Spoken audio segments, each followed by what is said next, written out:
ప్రకృతిలో వాతావరణం, ఋతువులు చాలా ప్రాముఖ్యత కలిగి ఉంటాయి. మనం ఇష్టం వచ్చినప్పుడు ప్రకృతిలో ఏ పని చేయలేము. విత్తనాలు నాటాలి అంటే దానికి కావాల్సిన టైంలో నాటాలి. మాకు మూడొచ్చింది కదా అని చేసేస్తామంటే మొలకెత్తవి. అలాగే పృథ్వీ యొక్క పరిణామ క్రమములో కోట్ల సంవత్సరాల కాలం గడిచిపోతూ ఉంటుంది. ఈ కోట్ల సంవత్సరాల కాలం గడిచిపోతున్నప్పుడు కొన్ని విశేషమైనటువంటి పనులు విశేషమైనటువంటి కాలంలో చేయాల్సి వస్తుంది. స్టూడెంట్స్ చదువుకోవాలి, లాయర్స్ ప్రాక్టీస్ చేసుకోవాలి, బిజినెస్ పీపుల్ బిజినెస్ చేసుకోవాలి. అవి సాధారణ నియమాలు. కానీ భారతదేశానికి స్వాతంత్రం కావాలి అనుకున్నప్పుడు వీటన్నిటిని పక్కన పెట్టాం మనం. ఆ కార్యక్రమంలో పాలు పంచుకునేవారు మాత్రమే, అది మాత్రం గుర్తుంచుకోండి. మాస్టర్ చెప్పారు కదా అని మీ బాధ్యతలు పక్కన పెట్టి ఏ కార్యక్రమంలో పాలు పంచుకోవాలో ఆ కార్యక్రమంలో పాలు పంచుకొనకుండా మిగతా పనులు చేస్తూ ఉంటే రెండింటికి చెడ్డవాళ్ళు అవుతారు. అదే భారతదేశంలో అనేక ఆశ్రమాల్లో జరుగుతున్నటువంటి తప్పు. మీ బాధ్యతలు, మీ నిత్యకృత్యాలు, మీ ధర్మాలు, ఆశ్రమ ధర్మాలు, గృహస్థాశ్రమ ధర్మాలు కావచ్చు, ఉద్యోగ ధర్మాలు కావచ్చు, చెయ్యండి. ఇది చేస్తూ ఆశ్రమంలో మీరు చేయవలసినటువంటి పనులు కొన్ని ఉన్నాయి. కానీ ఆ ఆశ్రమాలు ప్రస్తుతం ఏమైపోతున్నాయంటే రిటైర్డ్ పీపుల్ కి ఇంకాస్త టైరింగ్ ప్రాసెస్ అవుతుంది. రిటైర్డ్ పీపుల్ ఎక్కడా పనికిరారు. కానీ రిటైర్డ్ పీపుల్ అంటే మీరు వయస్సుతో లెక్క చూసుకుంటున్నారేమో, వయసుతో సంబంధం ఏం లేదు. 70 ఏళ్ల వాళ్ళు, 80 ఏళ్ల వాళ్ళు ప్రధానులు అవుతున్నారు. 16 ఏళ్ల వాళ్ళు కూడా ముసలాళ్ళలాగా మూల కూర్చుంటున్నారు. చేత నేను వయస్సు గురించి మాట్లాడతాను. మీ కార్యాచరణ సామర్థ్యము దాన్ని గుర్తుంచుకుని కరెక్ట్ గా 2 సంవత్సరాలు ఇవాళ నుంచి నెక్స్ట్ గురు పూర్ణిమ, ఆ తర్వాత గురు పూర్ణిమ చాలా విశేషమైనటువంటి కార్యక్రమాలు చేపట్టవలసి ఉంటుంది. అది ప్రపంచంలో ఉన్నటువంటి వ్యక్తులకి సంబంధించింది కాదు, కానీ ప్రపంచంలో ఉన్నటువంటి వాళ్ళు చేయవలసింది. ఉదాహరణకి యుద్ధం వచ్చింది. యుద్ధంలో మిలిటరీ వాళ్ళు మాత్రమే పాలు పంచుకుంటారు. మిగతా వాళ్ళు చేయగలిగిన అంశదానాలు, సమయదానాలు చేస్తూ ఉంటారు తప్ప వాళ్ళ కార్యక్రమాలు జరుగుతూనే ఉంటాయి. ఫస్ట్ వరల్డ్ వార్ అయిపోయింది, సెకండ్ వరల్డ్ వార్ అయిపోయింది, 2 వరల్డ్ వార్లు చూసిన వాళ్ళు ఇప్పటికీ కొంతమంది బతికున్నారు. ఏమైంది వాళ్ళకి? ఏమవులే. పాలు పంచుకుంటే ఏవైనా అవుతుంది కానీ లేకపోతే ఏమవుదు. మహాయుద్ధాలు జరిగిపోతూ ఉంటాయి, మీరు ఎక్కడున్న వాళ్ళు అక్కడే ఉంటారు.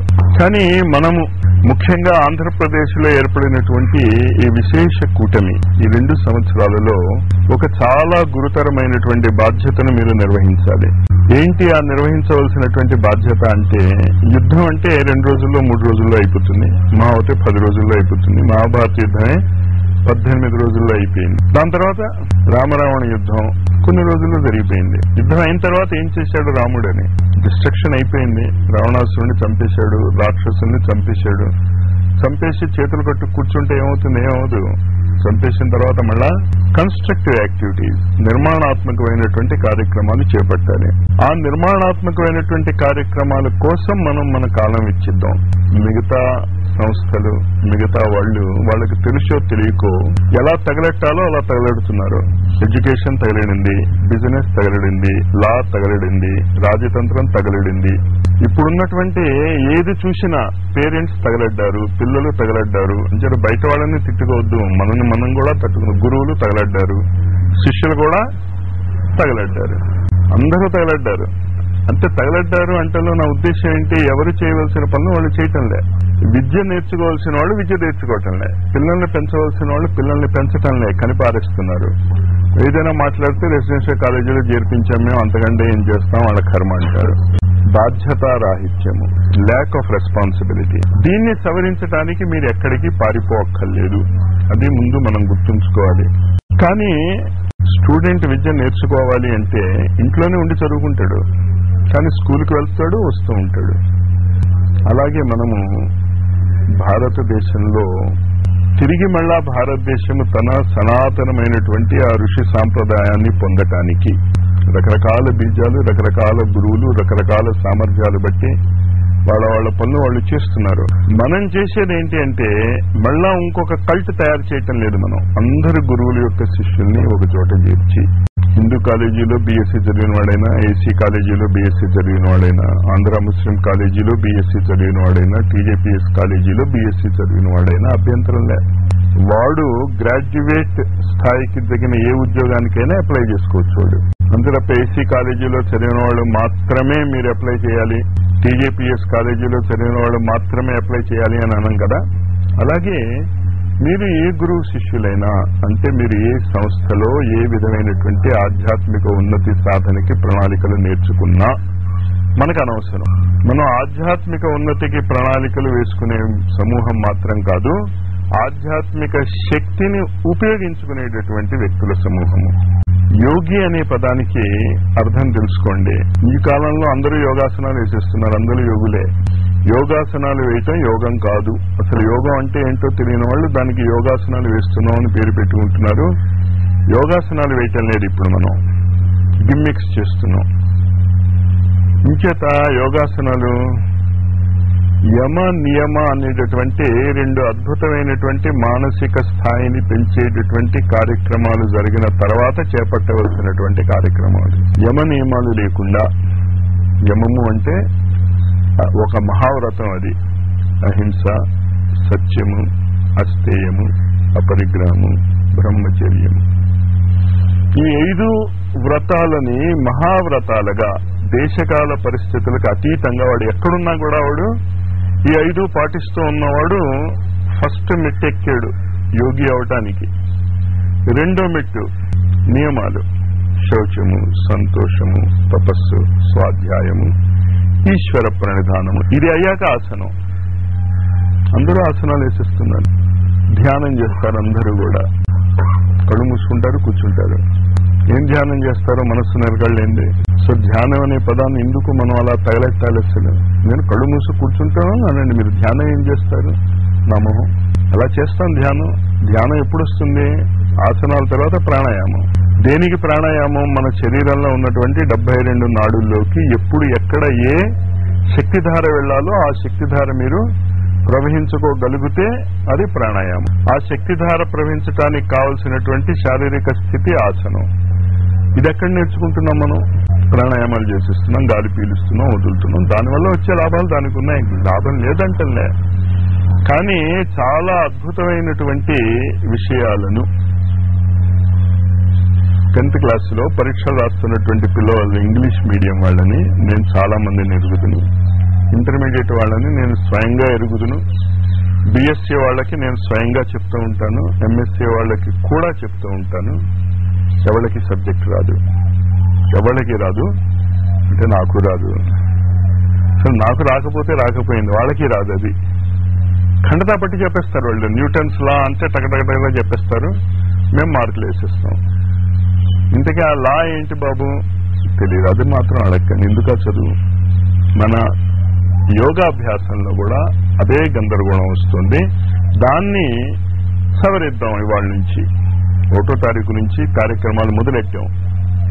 మరి కార్యక్రమాలు ఇక్కడే జరుగుతాయా మాస్టారు? కాదు, ఇదే కార్యక్రమాలు 7 చోట్ల జరుగుతున్నాయి.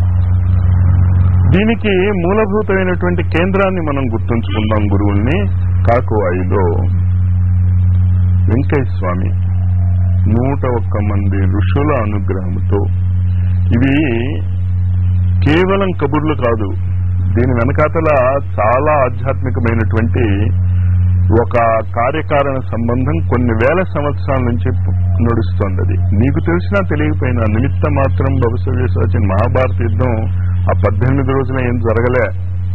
దానికి పునాది కొన్ని వేల సంవత్సరాల నుంచి పడింది.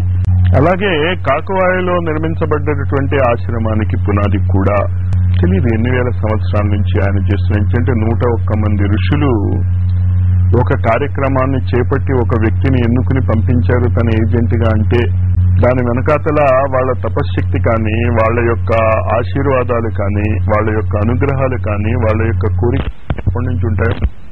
ఆజ్ఞా చక్రము, విశుద్ధి చక్రము, పెంచల కోన, భైరవ కోన, కోటి తీర్థము, వాటి మధ్య ఏర్పడినటువంటి స్థలం అది. ఆ స్థలాన్ని మనం ఉపయోగించుకుంటున్నాం. మనం మాత్రమే ఉపయోగించుకోవటానికి హక్కుందా? సీలు బాండ్ ఏదైనా రాసి ఇంకోడు కాపీరైట్ ఉందా? అలా వెళ్ళే ఈటీవీ ఛానల్ వస్తూ ఉంటే, మీ దగ్గర టీవీ ఉంటే, ఇక్కడ కొన్ని కోట్ల టీవీ సెట్లు ఉంటే ఆ 1 కోటి మంది ఉపయోగించుకోవచ్చు దాన్ని.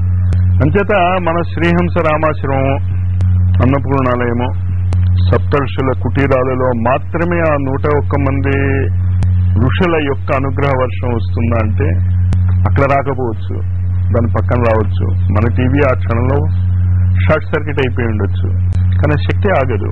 మీరు అదే అర్థం చేసుకోండి. మనిషి శరీరాలు, స్థలాలు, దీనికి మీరు ప్రాముఖ్యతనిచ్చి గందరగోళం అవుతున్నారు. వ్యక్తికి కాదు మీరు ప్రాముఖ్యత ఇవ్వాల్సింది, సబ్జెక్టుకి ప్రాముఖ్యత ఇవ్వండి. అంచేత 101 మంది ఋషుల కార్య ప్రణాళికలో భాగంగా 2 సంవత్సరాల కిందట స్టార్ట్ అయింది గురు పూర్ణిమ నాడే పూజ. అది ఈనాడు ఆంధ్రప్రదేశ్లో 7 ఆశ్రమాలకి విస్తరించింది. కానీ ప్రమాదం ఎక్కడొస్తుంది అంటే నిర్మాణాత్మక కార్యక్రమం జరుగుతున్నప్పుడు, కన్స్ట్రక్షన్ జరుగుతున్నప్పుడు మామూలుగా చేసే మామూలు పనులు కూడా చేయలేము. రోజు పూజ చేసుకుంటాడు, స్నానం చేస్తాడు, చదువుకుంటాడు, అంతా చేస్తాడు, కానీ ఇల్లు కట్టిస్తున్నాడు అనుకోండి, ఇప్పుడు వాడు ఈ పనులు ఏం చేయలేడు. నిద్ర లేవగానే సిమెంట్ కోసం పరిగెట్టడమో, ఇటుకల కోసం పరిగెట్టడమో, ఇసుక కోసం పరిగెట్టడమో చేస్తాడు. కానీ ఎందుకు అది చేసేది?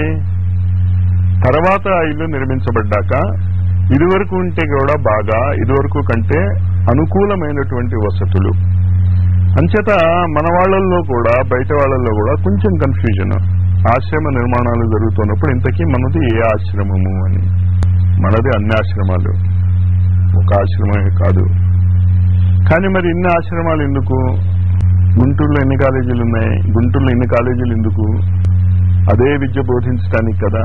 మరి ఆధ్యాత్మిక విద్య అనేటటువంటిది ప్రపంచంలో లేనే లేదు ఇప్పుడు ఎక్కడ.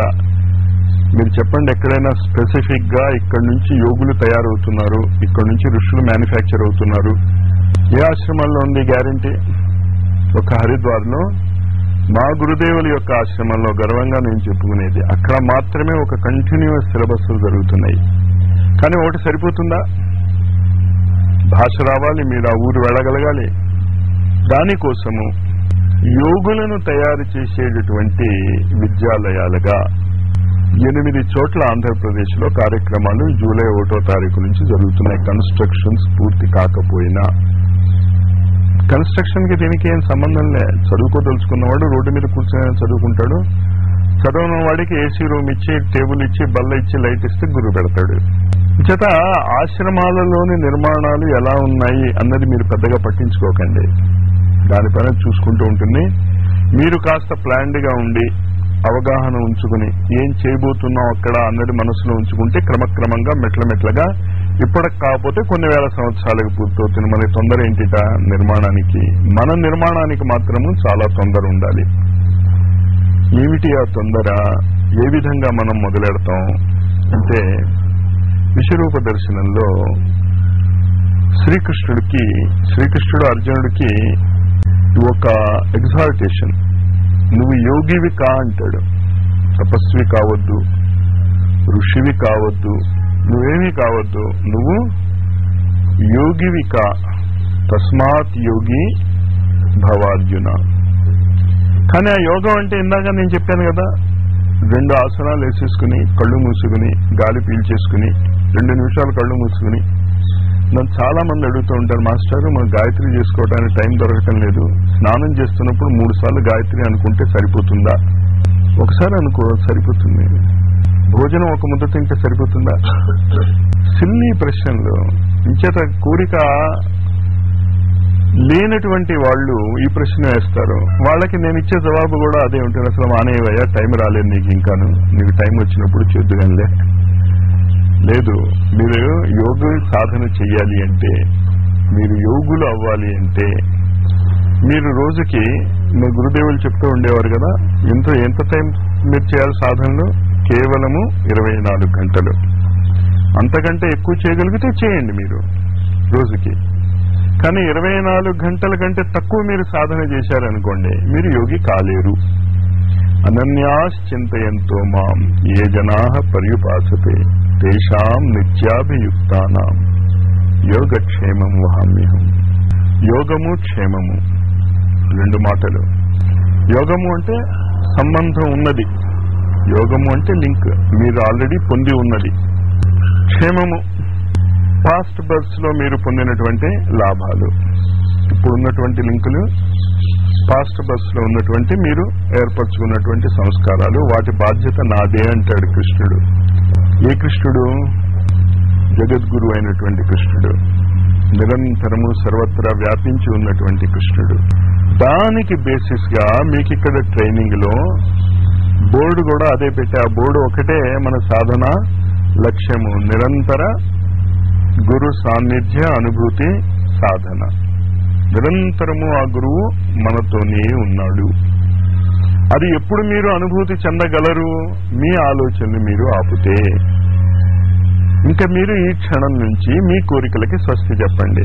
యోగులు అవదలుచుకున్న వాళ్ళకి మాత్రమే ఇక్కడికి రమ్మంటున్నా. మిగతా వాళ్ళు రావద్దు అని నేనేమంటలే. వింటారు, వెళ్ళిపోతారు, పెద్ద లాభమే ఉండదు. కానీ విన్నంత లాభం ఉంటుంది, అది వేరే విషయం. కానీ మీరు సీరియస్ గా యోగులు అవదలుచుకున్న వాళ్ళకి నేను చాలా సీరియస్ గా ఇచ్చేటటువంటి సలహా ఏంటంటే, ఇంకా put a stop to your desires. మీకు అంటూ ఏ కోరికలు ఉండకూడదు. గురువు కోసం ఏదైనా నేను చేస్తాను, మళ్ళా నేను చేస్తాను, గంగలో దిగిపోతాం. నువ్వేం చెయ్యవు, నీ ద్వారా గురువు చేయించుకుంటాడు. మన సర్కిల్లో ఉన్నటువంటి వాళ్ళకి కార్యక్రమాలు జరిగేటటువంటి విధానం చూస్తే ఇది అర్థమవుతుంది. మనం ఏం చేయటం లేదు, మన ద్వారా అది జరుగుతోంది. మరి మిగతా వాళ్ళకి వాళ్ళ ద్వారానే అది జరుగుతోంది. వాళ్ళేం చేయటం లేదు, వాళ్ళు అనుకుంటున్నారు వాళ్ళు చేస్తున్నామని. గ్యారెంటీ ఇచ్చి ఛాలెంజ్ చేసి నా పిల్లల్ని చదివిస్తాను, నా పిల్లల్ని ఈ స్థితికి ఎదగవేస్తాను అని చెప్పి చేయించమని చూస్తాను ప్రపంచంలో ఎవరినైనా. ఏం జరగదు. వీళ్ళు అనుకుంటాడు, వీడు చదివించేసి రెసిడెన్షియల్ కాలేజీలో పెట్టేసి వాడికి సీట్ వచ్చేస్తే నేను ఇప్పించానంటాడు. రాకపోతే కుర్రాడి కర్మ, చావు కొడతారు వాడిని కొట్టుకుని. రాకపోవటం వాడి కర్మే, రావటం వాడి కర్మే. అది గుర్తించిన వాడు యోగి, గుర్తించిన వాడు మామూలు మనిషి, అంతే తేడా. అంచేత యోగ సాధనలో మీరు సాధన చేసేదేమీ లేదు, ఒక మానసిక స్థితికి ఎదుగుతారు. ఏ మానసిక స్థితికి ఎదుగుతారు? నేనేమి చేయటం లేదు, నా ద్వారా జరుగుతోంది. మిలిటరీలో కొంతమందిని హిమాలయాలలో 10,000 అడుగులు ఎత్తున పెడతారు, కొంతమందిని వాళ్ళ ఊళ్ళోనే పక్కన ఉన్న చోట పోస్టింగ్ ఇస్తారు. ఇంతకీ వాడు పైన హిమాలయాలలో ఎక్కడో మనుషులు కనిపించిన చోట పోస్ట్ అయిపోయినటువంటి మిలిటరీ జవాను, వాడి ఊరు పక్కనే ఏ బాపట్లలోనో ఆ కంటోన్మెంట్ ఏరియా దగ్గర వాచ్మెన్ గా ఉద్యోగం వచ్చింది ఒకడికి. ఇద్దరు మిలిటరీ వాళ్లే. వాడి ద్వారా హిమాలయాలలో కాపలా జరుగుతూ ఉంటే ఇక్కడ వీడి ఊరు బయట కాపలా జరుగుతుంది. ఇంతకీ వాడికి వచ్చే జీతం ఎంత? ఇద్దరికి వాచ్మెన్ అయితే ఒకే జీతం వస్తుంది. అంచేత యోగి అయినా ఋషి అయినా హిమాలయాల్లో ఉంటున్నా, మీ ఇళ్లలో ఉంటున్నా, మీరు కరెక్ట్ గా నిరంతర గురు సాన్నిధ్యాన్ని అనుభూతి చెందగలిగితే మీరు యోగులే. మీరు యోగులు అవటానికి ఏం చేయక్కర్లే, మీరు అది అర్థం చేసుకోండి. మీకు ఎన్నిసార్లు చెప్పినా ఆ చిన్న విషయం కన్ఫ్యూజ్ అవుతే నన్ను ఏం చేయమంటారు మాస్టర్? మీరు చేశారు అంటే ఫినిష్, మీరేం చేయరు, చూస్తూ ఉంటారు. అందుకే ఋషులందరినీ కూడా దర్శనం పొందిన వాళ్ళని అంటాం. They observe. ఓ సైంటిస్ట్ ఒక విషయాన్ని కనిపెడతాడు అంటే అర్థం ఏంటి? దర్శనమే. కనిపెట్టుట అంటే చూడటమే అర్థం. ఆ మాట అర్థం కూడా అదే. దర్శనమే. ప్రకృతిలో జరుగుతున్న దాన్ని మీరు దర్శించండి. మన ద్వారా, మన ఆశ్రమాలలో జరుగుతున్న దాన్ని దర్శించండి. దర్శించాలి అంటే మనం ఏం చేయాలి? పని మానేసి కూర్చుంటావా? అర్జునుడు భగవద్గీత బోధంతా విన్నాక ఇంకా చాలా బాగుంది అని చేతులు పైకెత్తేసి కూర్చున్నాడా? నిజంగా యుద్ధం చేయను అన్నవాడు యుద్ధం చేయటం మొదలెట్టాడు. మనము యోగ సాధన మొదలెట్టామంటే అనేక బాధ్యతలు వదిలేస్తాం. మీ బాధ్యతల్ని మీరు నిర్వర్తించుకుంటూ ఈ 2 సంవత్సరాలలో ఆధారభూతంగా 2 నియమాలు పాటిస్తూ ఉండండి. నిరంతరము మౌనము. గుర్తుంచుకోండి, మాట్లాడకండి. నేను ఎన్నిసార్లు చెప్పినా, ఎన్ని సాధనా క్యాంపుల్లో చెప్పినా మీరు మౌనంగా ఉండలేకపోతున్నారు. ఇక్కడ కూడా ఉండలేకపోతున్నారు. ఏమేనంటే మీరు మాట్లాడించారు కదా మాస్టర్, నేను మాట్లాడొద్దంటున్నా కదా, మరి నేనే మాట్లాడిస్తే నోరు ముయ్యాలి. గురువు అయితే మాత్రం ఏంటిట? నిరంతర మౌనం. కానీ ఎలాంటి మౌనం? మనస్సు నోరు మూసేసుకుని మనస్సు ఎక్కడెక్కడికో వెళ్ళిపోతూ ఉంటే ఆ మౌనం పెద్ద ఉపయోగపడుతుంది. పోనీలే కనీసం నోరైనా స్థిరంగా ఉంటుంది కదా. చాలా చాలా చాలా అవసరం అవుతాయి తప్ప ఇంకా మీరు మీ జీవితాలలో మాట్లాడకండి. మరి పక్క వాళ్ళు ఏమనుకుంటారు మాస్టర్? వాళ్ళ కోసం మీరు జీవించదలుచుకుంటే జీవించండి, నాకే అభ్యంతరం లేదు. కానీ మానవ జన్మ ఎత్తినటువంటి మనము, ఇంత అద్భుతమైనటువంటి కాలంలో పుట్టినటువంటి మనము దీన్ని ఉపయోగించుకోకుండా మళ్ళా నా కూతురు పెళ్ళి ఏమవుతుంది మాస్టర్? జరగవలసింది జరుగుతుంది. మాస్టర్ చెప్పినా ఎవరు చెప్పినా మ్యాజిక్లు చేసేయగలిగితే గురువులు. అసలు ఈ ప్రకృతి నియమాలు అనవసరం, ఏమి అక్కర్లే. అంటే కాకా కొట్టిన వాడికి మార్కులు వేసేసి, కాకా కొట్టిన వాడికి మార్కులు లేని గురువు దొరికాడు అనుకోండి ఆధ్యాత్మిక జగత్తులో కూడా, దండం పెట్టండి ఆ గురువు. అలాంటి గురువు మనకొద్దు. అర్థం లేదు ఆ గురుత్వానికి. గురువు అంటే ఏంటి? మీరు ఏ స్థాయికి ఎదిగారో ఆ స్థాయిని బట్టి మీరు ఈ స్థాయిలో ఉన్నారు అని చెప్పగలిగేవాడు గురువు. కానీ మీరు చాలా మంచివారు గురువు గారు, మీరు ఎంత అందంగా ఉన్నారో. ఏంటిట అంటే 2 పళ్ళు ఊడిపోయి ఉన్నాయి ఆయనకి. అసలు ఆ పళ్ళు ఊడిపోవటం వల్లే మీకు కొత్త అందం వచ్చింది మాస్టారు, వేసే మార్కులు వీడికి వద్దు.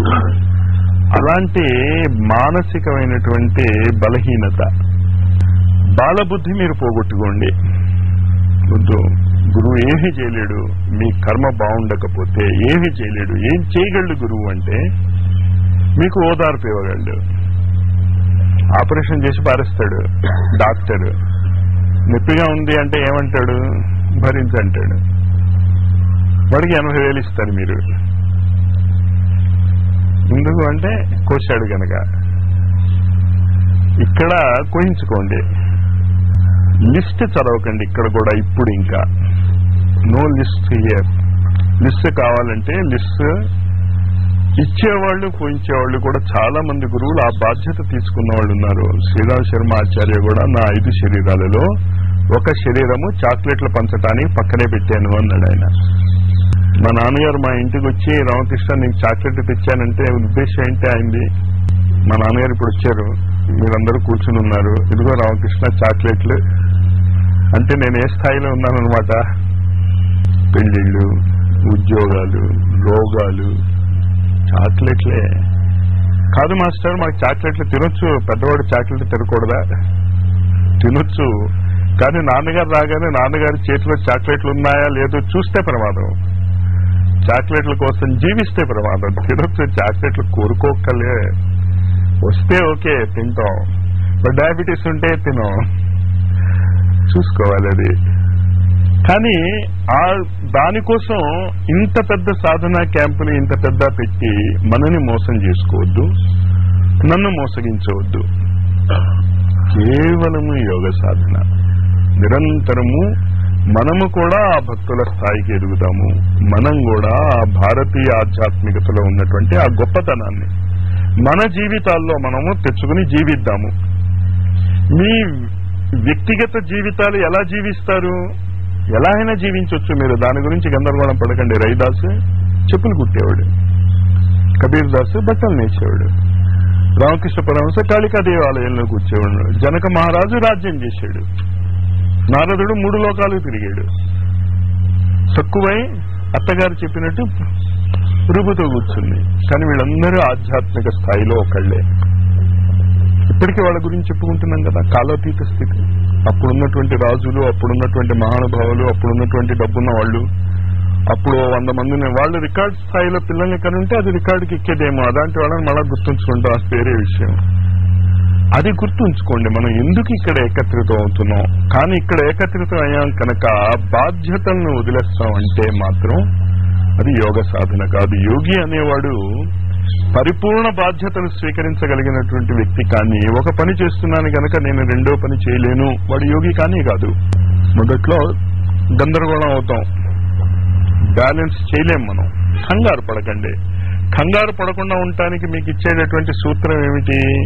అసలు ఏ కోరిక కోరకండి, ఏమీ కోరకండి. కోరకుండా పని చేయండి. నిజంగా మీ చేతిలో ఏమీ లేదు అన్నది మీ ఆహారం తీసుకునే విధానాన్ని బట్టే తెలుస్తుంది. మీరు ఆహారం తీసుకున్నారు, గొంతుకు దిగింది, తర్వాత మీ చేతిలో ఏం లేదు, ప్రకృతి చేతిలో గడిపోయింది. అరుగుతుందో అరగదు, అరగలేదు, అరిగింది, ఓకే. కానీ 2 మీ చేతిలో లేవు.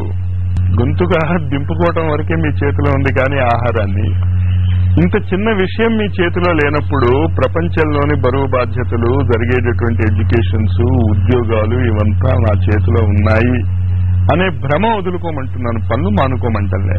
చాలా జాగ్రత్తగా అర్థం చేసుకోండి. ఈ ఒక్కటి మీరు అర్థం చేసుకోగలిగితే ఇవాళ అద్భుతమైనటువంటి గురుదీక్ష. అది ఏమీ కోరవద్దు. మీరు అలా స్థిరంగా ఉండిపోండి. బాధ్యతలు ఉంటాయి కదా, పిల్లల్ని స్కూల్కి పంపించాలి. నేను స్థిరంగా ఉండిపోయిన మాస్టారు, పిల్లల్ని స్కూల్కి పంపించలేదు, తప్పు. పిల్లల్ని స్కూల్కి పంపించండి, ఇంట్లో వాళ్ళకి వండి పెట్టండి. నేను ధ్యానం చేసుకుంటున్నాను కనుక వాళ్ళకి తిండి పెట్టం మాస్టారు, వాడి కడుపు మార్చేస్తాం. అంతకంటే మీరు వాళ్ళకి తిండి పెట్టడం పెద్ద యోగం. పరమాచార్య ఆది శంకరాచార్య వారి తర్వాత నా దృష్టిలో ఆ స్థాయిలో ఉన్నటువంటి వ్యక్తి ఆయన ఒక్కరే. ఆయన చాతుర్మాస్య వ్రత దీక్ష ఒక పల్లెటూరులో చేస్తున్నారు, తమిళనాడులో. ఆయన ఒక ఆవిడ వచ్చింది, అందులోనే స్వామివారు తీర్థం ఇస్తూ ఉంటే నా బంగారు గొలుసుపోయింది అంది. పక్కనుండమ్మా అన్నారు. తీర్థ ప్రసాదాలు ఇస్తున్నారు. ఇంకో పెద్ద ఆవిడ ఎవరో వచ్చింది. నీకు చెప్పాను కదమ్మా ఆ పనులు మానేయమని, మళ్ళా ఎందుకు చేసో గొలుసు ఇచ్చేయి అన్నాడు ఆయన. ఏం గొలుసు అంది ఆవిడ. వద్దని చెప్పాను కదా 3 సంవత్సరాల కిందట నీకు. ఏం చెప్పలేట 3 సంవత్సరాల కిందట వాళ్ళ గురువు చెప్పేట. ఈయన రూపంలోనే అది అర్థం చేసుకోండి. గురువుల్లో తారతమ్యాలు తెచ్చుకోకండి. గురువు అవడం మీకు అనవసరం. చెప్పిన విషయాన్ని అర్థం చేసుకోండి. 3 సంవత్సరాల కిందట నేను చెప్పాను కదా వద్దు, ఈ దొంగతనాలు అవి, ఆవిడ గొలుసు తీసి ఆవిడకి ఇచ్చేయి అన్నట్ట. సరే ఆవిడ ఇచ్చేసింది. జరిగిపోయిన తర్వాత, అందరూ వెళ్ళిపోయిన తర్వాత గొలుసు పోయిన ఆవిడకి గొలుసు వచ్చేసింది కదా, మళ్ళా నీకు నేను ఏం చెప్పాను అన్నాను. ఇంట్లో పనులు ముగించుకుని రావాలి తప్ప ఆశ్రమానికి, గురువు దగ్గరికి. పనులు మానేసి రావద్దు అని చెప్పాను కదా. అవును స్వామి చెప్పారు, అన్ని పనులు ముగించుకుని వచ్చాను. నిజమా? కాదు. ఆ రోజు ఏం చేసింది ఆవిడ? వంట వండేసి అంతా వండేసి స్వామివారు వచ్చారు కదా అని చెప్పి భర్తకి అన్నం వడ్డించకుండా వచ్చేసింది. మీరు వడ్డించుకోండి అని ప్రతిరోజు వడ్డించే ఆవిడ బంగారు గొలుసుపోయింది. శంకరాచార్యుల వారు అక్కడ ఉన్నారు కనుక మళ్ళా దొరికింది. అది లేకపోతే పోతాయి. ఎందుకు ఇది చెప్పింది పరమాచార్య కదా? మీ బాధ్యతలు మీరు నిర్వర్తించకుండా మేము గురువు దగ్గరికి వెళ్తాం, సాధన చేస్తున్నాం అంటే గొలుసులు ఉన్నవి పోతాయి. పోతే కూడా ఏముంది, ఆఫ్టర్ ఆల్ బంగారమే కదా అనగలిగితే మీరు పెద్ద యోగులు. ఇంకా నేను చేయగలిగేది ఏం లేదు, అసలు మీరే గురువులు. అంచేత ఆ బాధ్యత, పిల్లల బాధ్యత, తల్లిదండ్రుల బాధ్యత. నా దగ్గరికి చాలా మంది వచ్చి అడుగుతూ ఉంటారు, మాస్టర్ మీరు ఒక వృద్ధాశ్రమం పెట్టకూడదా అని. ఇంకా 4-5 ఏళ్ళు ఉందయ్యా నేను ముసలాండి అవటానికి అనుకుంటున్నాను, కానీ నువ్వు చెప్తూ ఉంటే నాకు డౌట్ వచ్చింది నేను అప్పుడే ముసలాండి అయిపోయానని. అందుకోసం కాటేవాళ్ళు, మీకోసం కాదండి. మా అమ్మ నాన్న ఉన్నారు, వాళ్ళని పంపించేస్తాను నేను ఆశ్రమం పెడితే. ఇంకో రకం మనుషులు వస్తూ ఉంటారు నా దగ్గరికి, మాస్టర్ మా పిల్లవాడిని మీ ఇంట్లో వదిలేస్తాం. చాలా సంతోషం. మీ అమ్మా నాన్నని మా ఇంట్లో వదిలేయండి, మీ పిల్లల్ని నా ఇంట్లో వదిలేయండి. What non sense. ఆధ్యాత్మిక జగత్తులో అంటే మన ఆలోచన స్థితి ఎంత దిగజారుతుందో చూడండి. అందుకోసం చెప్తున్నా, అది మళ్ళా రివైవ్ చేయాలి. మనం చేయాలంటే ఎవడు చేస్తాడో మనమే చేయాలి. మనం చూపించాలి జీవించి బాధ్యత ఎలా ఉంది, ఎంత పెర్ఫెక్ట్ గా చేసాం. అందుకే యోగ కర్మసు కౌశలం, ఎక్స్పర్టైజ్ ఇన్ యాక్షన్స్. మీరు ఏ పని చేసినా కూడా అద్భుతంగా చేయగలగాలి. యోగి చేయలేని పనులు ఏవైనా ఉన్నాయో మీరు ఆలోచించి చూడండి. యోగులు పుస్తకాలు చదువుతూ ఉంటాం కదా, అన్ని బాగా చేస్తాడు వాడు. మనమే కరెక్ట్ గా జీవించుకోలేకపోతున్నాం. మిగతా వాళ్ళ సంగతి మనకెందుకు? అదంతా ఎక్కడి నుంచి వస్తుంది? మౌనం నుంచి వస్తుంది. అది దానికోసం ఇదంతా బ్యాక్గ్రౌండ్ చెప్తున్నాను. ఇవాళ నుంచి కదలకండి. మీరు ఎక్కడ కూర్చున్నా అవసరమైనప్పుడే కదలండి. చాలా మందికి అలవాటు ఏంటి అంటే కూర్చుంటారు, పీకుతూ ఉంటారు. ఇంకా మనం పార్కులు లేవు ఇక్కడ, ఉన్నాయేమో. పార్క్కి వెళ్లి చూస్తూ ఉండండి, చాలా మంది గడ్డి తింటూ ఉంటారు. పూర్వజన్మ సువాసనలేమో అవి. చూశారు లేదో, గడ్డి తింపి నవ్వుతూ ఉంటారు. చూడండి, కావాలంటే అబ్జర్వ్ చేసి. చేయి ఊరుకోదు. వద్దు. చేతులు కానీ కాళ్ళు కానీ అవసరం లేకపోతే కదలపండి. స్థాణుహు అని శివ సహస్రనామము దాంతో మొదలవుతుంది. ఇమ్మొబైల్, అవసరం లేనప్పుడు కదలకండి, ఇరుక్కుపోండి, అలాగా స్థిరంగా ఉండిపోండి.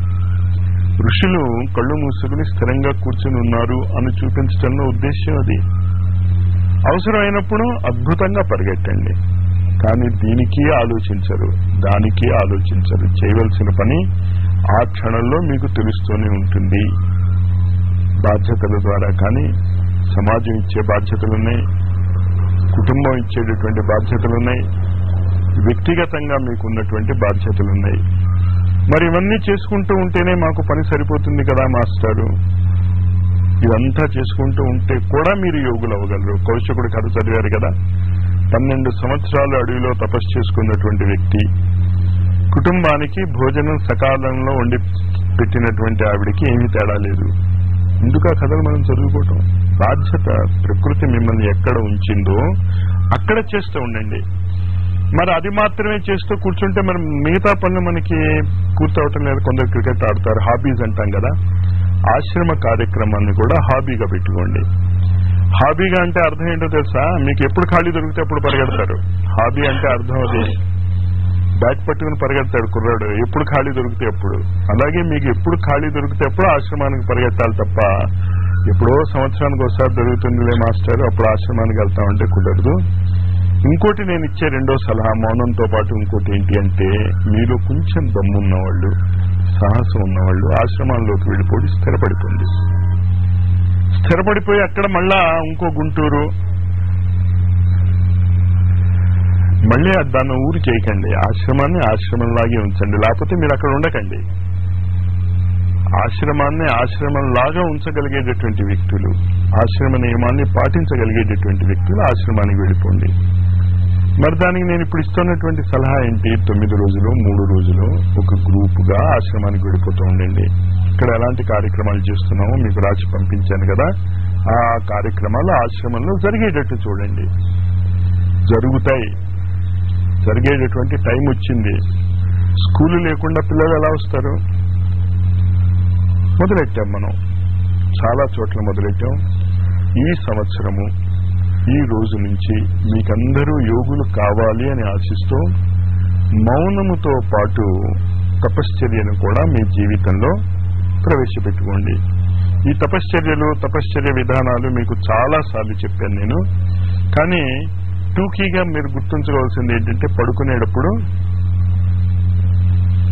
తత్వబోధ, నిద్రలు ఇచ్చినప్పుడు ఆత్మబోధ, రోజల్లా 4 సంయమాలు. ఇది తపస్సు. మానసిక స్థితి ఎలా ఉండాలి? మౌనంగా ఉండాలి. ఏమీ ఆలోచించకండి. మీ ద్వారా ఏం జరుగుతుందో దాన్ని గమనించుకోండి. రిపీటెడ్ గా నేను చెప్తున్నాను, మీరు ఏమీ ఆలోచించకండి. దోమ కుట్టింది ఏం చేయాలి మాస్టర్ అని నన్ను అడగరని నా ఉద్దేశం. ఎవరిని అడగరు, ఆటోమేటిక్ గా చేయలేస్తుంది, టప్పని కొడుతుంది. దోమ చేస్తుందో మనకి చేయని పెడుతుందో అది వేరే విషయం. ఇలా జీవించండి, స్వాభావికమైనటువంటి జీవితం. సహజం కర్మ కౌంతేయ సదోషమపి నచ్చేది. సహజంగా జీవించండి, నార్మల్ గా జీవించండి. కొంచెం ఇందులో గందరగోళాలు ఏమైనా వస్తే మనం అప్పుడప్పుడు ఇలా కలుస్తూనే ఉంటాం, డిస్కస్ చేసుకుందాం దాని గురించి. ఇక్కడ ఉన్నటువంటి కార్యక్రమాలు ఇక్కడ రాసి ఉన్నాయి కదా, ఇక్కడ జరిగేటటువంటి కార్యక్రమాలలో ఇక్కడికి వచ్చిన వాళ్ళు హాయిగా పాలు పంచుకోవచ్చు. ఒక చిన్న సలహా అనుకోండి, కోరిక అనుకోండి, ఏంటంటే నా ఉద్దేశం, కాలేజీలో సీట్ వచ్చాక నేను ఎక్కడ భోజనం చేస్తాను మాస్టారు అని ప్రిన్సిపాల్ని స్టూడెంట్ అడగడు. నేను ఎలా వచ్చేది మాస్టారు, బస్సు మీద వచ్చేదా నడిచి వచ్చేదా? ప్రిన్సిపాల్ని అడగం, లెక్చరర్ని అడగం. ఎక్కడ పడుకునేది మాస్టారు, ప్రిన్సిపాల్ గారి ఇంట్లో వెళ్ళి పడుకుంటాం, లేకపోతే కాలేజీలో పడుకోవచ్చా అని అడగం. దానికి కావలసినటువంటి ఏర్పాట్లు ఎలా చేసుకుంటాం? సాధన, ఆ విద్య నేర్చుకోవడానికి రండి ఆ టైం టేబుల్ ప్రకారము. తర్వాత స్కూల్ లాగే సాయంత్రం అయిపోయేసరికి ఇది ఖాళీ అయిపోవాలి. ఆశ్రమాలలో మాత్రము వసతి ఉంటుంది, న్యాచురల్. అది రెసిడెన్షియల్ కాలేజీ అనమాట ఆశ్రమం అంటే. It's okay. కానీ ఇక్కడ ఒక స్కూల్ లాగా మీరు ఎప్పుడైనా రావచ్చు, ఎంతమంది అయినా రావచ్చు, నియమం పాటిస్తే. కానీ వచ్చి మళ్ళా నాతో కబుర్లు చెప్తూ కూర్చుంటే నాకు చాలా ఇబ్బంది. నాతో మాట్లాడరు మీరు. నా ప్రెజెన్స్ ఉనికి చాలు. నా ఉనికే కాదు, అక్కడ ఆ జగద్గురు అయినటువంటి ఆ గురుతత్వము సర్వత్రా వ్యాపించి ఉంది. ఒక వ్యక్తిలో లేదది. ఒక వ్యక్తిలోనే ఉంటే బానే ఉంటుంది. మీరు చూడగలిగితే ఒక రాయిలో కూడా ఉంటుంది, చూడలేకపోతే వ్యక్తిలోనూ ఉండదు. ఇది గుర్తుంచుకుంటూ మౌనాన్ని పాటిస్తూ ఆత్మబోధ, తత్వబోధ, సంయమనము అనేటటువంటి తపశ్చర్య మన జీవితంలోనే అభిన్న అంగాలుగా మారాలి.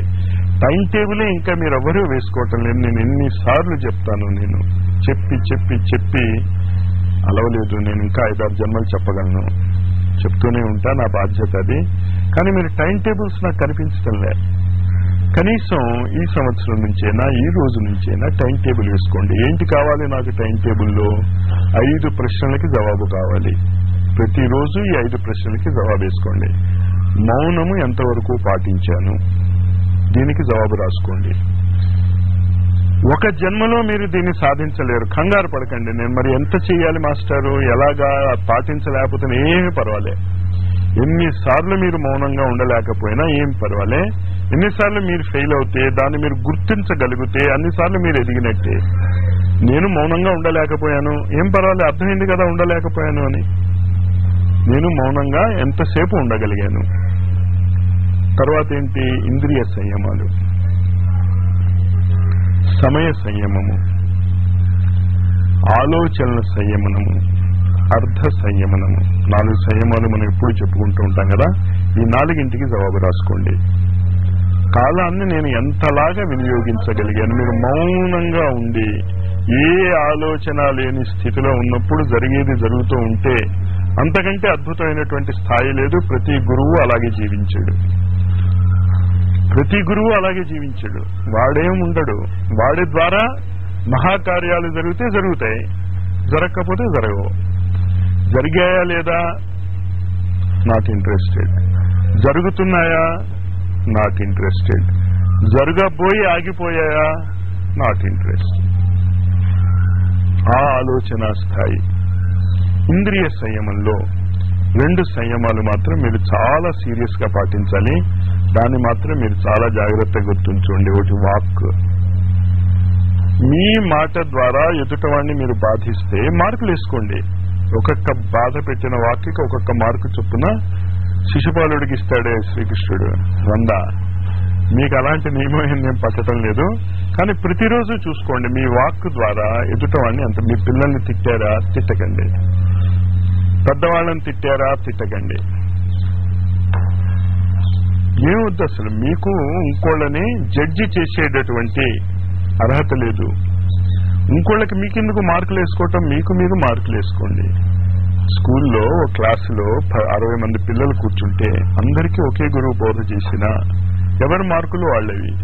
వీడు చదువుతున్నాడు లేదా, వాడు చదువుతున్నాడు లేదా అని మీరు చూసుకుంటూ కూర్చుంటే మీ చదువు ఎగిరిపోతుంది. 4 సంయమాలు గుర్తున్నాయి కదా. రాత్రి పడుకునేటప్పుడు ఇది చాలా ప్రముఖ పాత్ర వహిస్తుంది సాధకుల్లో, యోగుల్లో. రాత్రి పడుకునేటప్పుడు మీరు సవ్యమైనటువంటి చేయవలసినటువంటి ఆలోచనలు ఆలోచిస్తే నిద్ర లేచిన వ్యక్తి, పడుకున్న వ్యక్తి ఒకటి కాడు. చాలా జాగ్రత్తగా అర్థం చేసుకోండి. చాలాసార్లు నేను చెప్పాను, నేను మళ్ళీ ప్రాక్టీస్ చేసుకుందాం. అది ప్రయాణ కాలంలో చివరి క్షణాలలో మీరు ఏం ఆలోచిస్తే అలా పుడతారు అని మన యోగ శాస్త్రం చెప్తోంది. అంతకాలేచ మామేవ. అంతకాలం అంటే శరీరం వదిలేసినప్పుడు కాదు, రాత్రి కూడా చావే అది. రాత్రి పడుకునేటప్పుడు మీరు ఏ విధమైనటువంటి ఆలోచనలు మీ మనసులో ఉంచుకుంటారో అలాంటి పరిస్థితులు 2వ రోజు ఏర్పడతాయి గ్యారంటీగా. మీరు చాలా కరెక్ట్ గా ఆలోచనారహిత స్థితిలో రాత్రి పడుకుని పొద్దున్న అమెరికాలో లేవాలి అంటే లేచిపోతారు. అసంభవం ఏం కాదు ఇది. శ్రీకృష్ణుడు ద్వారకా నగరాన్ని నిర్మించాడు. ద్వారకా నగర వాసుల్ని మొత్తం తీసుకెళ్ళిపోయి పడేశాడు రాత్రికి రాత్రి. అసలు వాళ్ళకి తెలియదు కూడా ఎప్పుడు అక్కడ వాళ్ళు చేరారు. కట్టుకథలు అనుకుంటాం మనం. అంటే మన మానసిక స్థితి యొక్క సామర్థ్యం మనకు తెలియదు. ఇలాగ మీరు కూడా చేసుకోవచ్చు. కానీ అమెరికాకి వెళ్ళటానికి సాధన ఉపయోగిస్తాను అంటే పని చేయదు. వెళ్ళవచ్చు అవసరం అవుతే. వెళ్ళి ఏం చేస్తారు అమెరికాకి ఇప్పుడు చెప్పండి? ఎందుకు అక్కడ వెళ్ళి టైం వేస్ట్ చేసుకోవటం గురువులు ఒప్పుకోరు. నిజంగా మీరు అక్కడికి వెళ్ళి ఏదైనా అతి ప్రముఖమైనటువంటి పని చేయాల్సి వస్తే ఖచ్చితంగా మీరు టెలిపోర్టేషన్ అవుతుంది. మీకు నేను ఒక వాగ్దానం చేసి ఉన్నాను. నేను మీకు దమ్ముంటే మీతో పాటు నేను బుధగ్రహంలో సాధనా క్యాంప్ పెడతానని నేను మర్చిపోలే. మీరు రాగలగాలి బుధగ్రహానికి. నేను అక్కడి నుంచి మీకు ఫెసిలిటీ ప్రొవైడ్ చేసేది. మూసుకెళ్ళిపోండి మాస్టర్, మూసుకెళ్ళిపోగలను కానీ అక్కడ వదిలేసి వస్తే బడా చాలా ప్రమాదం చేత ఈ భావన అంతకాలంలో ఈ తత్వబోధ అన్నాను కదా, రాత్రి పడుకునేటప్పుడు కొంచెం అనాలిసిస్ చేసుకోండి.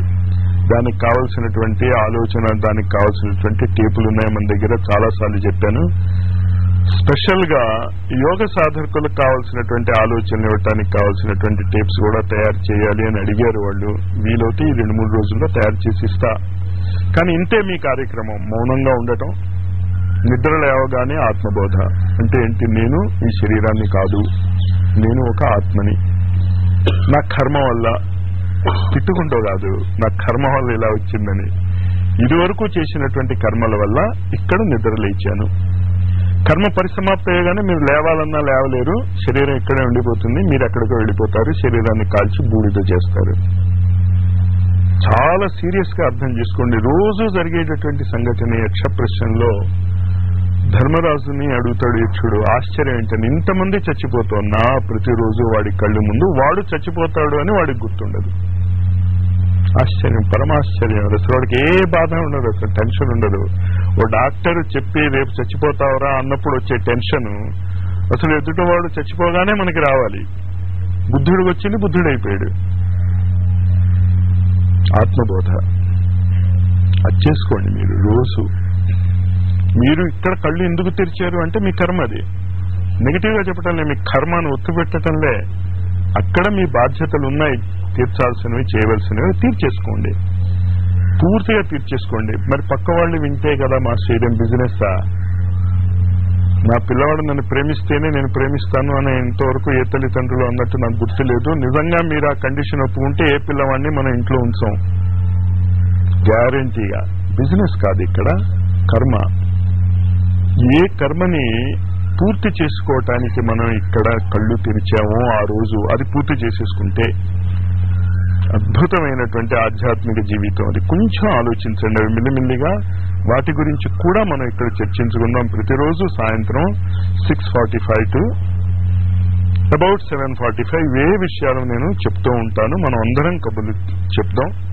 ఈసారి నుంచి, ఇవాళ నుంచి ఒక చిన్న మార్పు ఏంటంటే, ఒక 15 నిమిషాలు నేను మీకు కూడా టైం ఇస్తాను. మీకు అర్థం కానివి అవి ఏవైనా ఉంటే అడగండి, లేచి వెళ్ళిపోను నేను. ఒక 15 నిమిషాలు, కానీ కేవలం ఈ విషయాలు మాత్రమే ఇక్కడ మాట్లాడండి. ప్రాబ్లమ్స్ ఉన్నాయి, ఉత్తరం రాయండి. మీకు నమ్మకం ఉంది నాకు రాస్తే మీకు సాల్వ్ అవుతాయి అంటే నాకు రాయండి. లేదు, అద్భుతమైనటువంటి దేవతా శక్తులు ఆంధ్రప్రదేశ్ లో ఉన్నారు, వెంకటేశ్వర స్వామి ఉన్నాడు, సత్యసాయి ఉన్నాడు, సిద్ధి సాయి ఉన్నాడు, వాళ్ళని అడగండి. బచ్చాన్ని ఎందుకు అడగటం? చేతకాని వాడిని, చేతొచ్చి ముద్ర వేసుకున్న వాళ్ళు ఉన్నారు కదా, వాళ్ళని అడగండి. ఇక్కడ యోగులు కండి, మీరు యోగ సాధనకి సంబంధించి అడగండి, మిగతా అడగొద్దు. కానీ మీకు ఇంకా కొంచెం ఆ కోరిక మిగిలిపోయి ఉంటే వాసనలు లెటర్ రాసి ఇచ్చేయండి. ఇక్కడ మాత్రం మళ్ళీ అడగండి, వాక్ రూపం ఇవ్వకండి. యోగులు కావాల్సిన వాళ్ళు కనీసం వాక్కునైనా సంయమంలో ఉంచుకోండి. ఎందుకు?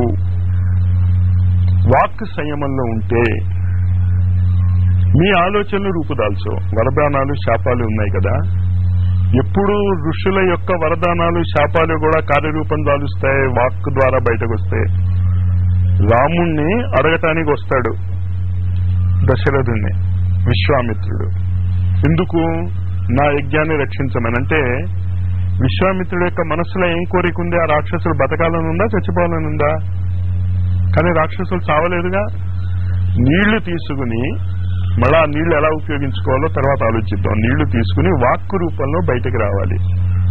వచ్చినప్పుడే అది కార్యరూపం దాలుస్తుంది.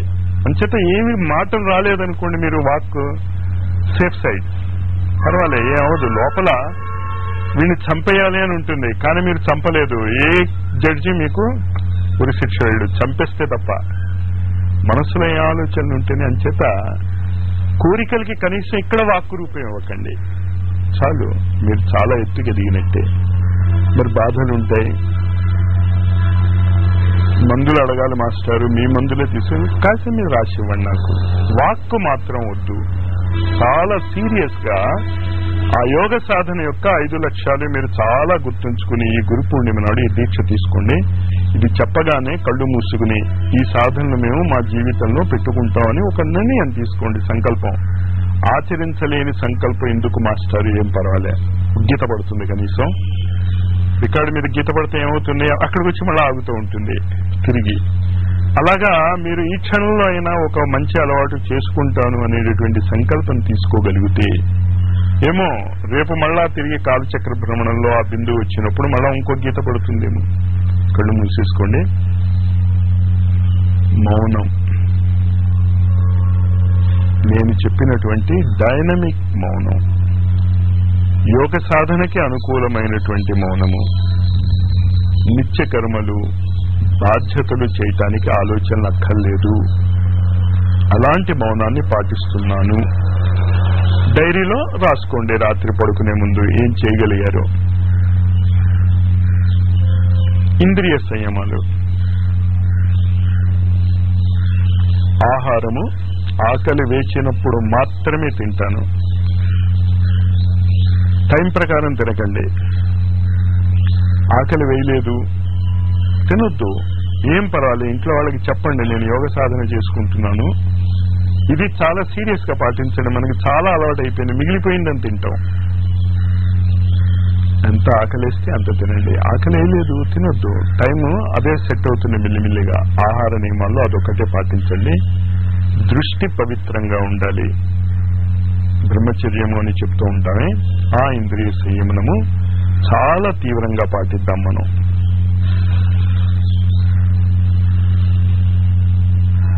అర్ధ సంయమనము, డబ్బు